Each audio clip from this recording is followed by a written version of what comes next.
Ma che bontà, piace al ricco e anche al paesa. Polenta, schiedo pure il baccalà, che forma e sa la nostra.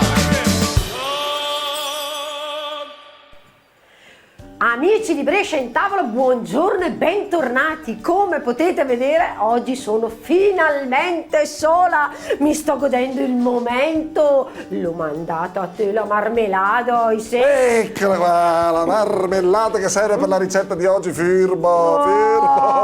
Mamma mia, perché Furbastra, il pubblico femminile vuole il bel manzo. E dov'è? Dov'è? Ne so in due. Ma prende la marmellata. Perché la marmellata? Perché oggi raccontiamo la crostata con la marmellata di fragole, un successore questo abbigliamento. Vedo che me la sgualcisci. Sa, dai, allora, forza. Ingredienti: Sa farina e cavrea, come dicono.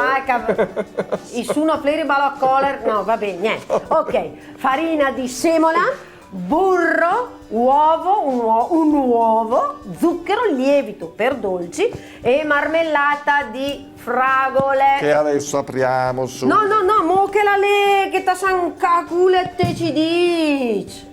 Cioè, dove per encacolat significa Encacolat, sembra cosa vuol dire incacolat. Ma che bontà! Signor Giuseppe, senta Giuseppe, Federica mi ha detto encacoletta, se tu è encacoletta, ma che significa? Che vuol dire encacoletta? È pieno di caccole. C'è encacoletta e ma le Caccole sono quelle escrescenze che scendono dal naso lo sappiamo. e non solo. Sì, queste sono le In senso lato le caccole possono venire anche da altre parti.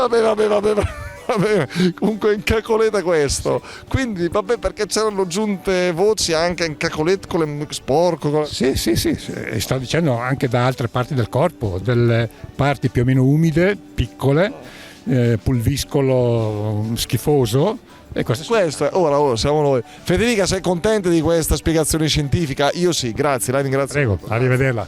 Il scienziato? Lo scienziato giustamente usa termini. Ma vuol dire imbrattato, incollato, la. Lui ha parlato di tutta la fisicità. Basta, va bene tutto così. quello che poteva essere riconducibile all'incaccolamento. Vabbè, invece è l'appiccicaticcio. Appiccicoso, ti incaccoli le mani, dai. È scienziato, quindi aveva ragione lui. Via. Esatto. Andiamo avanti. Bacinella di vetro, mettiamo tutti gli ingredienti che abbiamo detto. Cioè, la bacinella di vetro. Burro. Sì. Tipo. Sì. Burro a temperatura ambiente, perché dovremo amalgamare tutto. Formeremo una pallina che lasceremo riposare per 10 minuti. Prenderemo una teglia rotonda per dolci, la fodereremo con carta forno, con Carla. Forno. Stenderemo metà dell'impasto, lo stenderemo bene. Metteremo la nostra marmellata di fragole, con il restante della pasta guarniremo a nostro piacere, o classica, così a quadretti, a striscioline, oppure a piacere, col cuoricino, stelline, come volete voi. Metteremo in forno a 170 gradi per una quindicina di minuti circa. Ecco, lo vedi, uno se vuole può fare anche il colibrì, potrebbe fare gli scacchi, certo, un nido di chiurlo. Ciò che volete. Quanto è brava la nostra Federica. So. Bravi voi che siete stati qui su Teletutto. Alla prossima, ciao! Buon appetito all'Italia che fa così cosa, ma intanto va. Buon appetito all'Italia com'è. Non so com'è, Ma se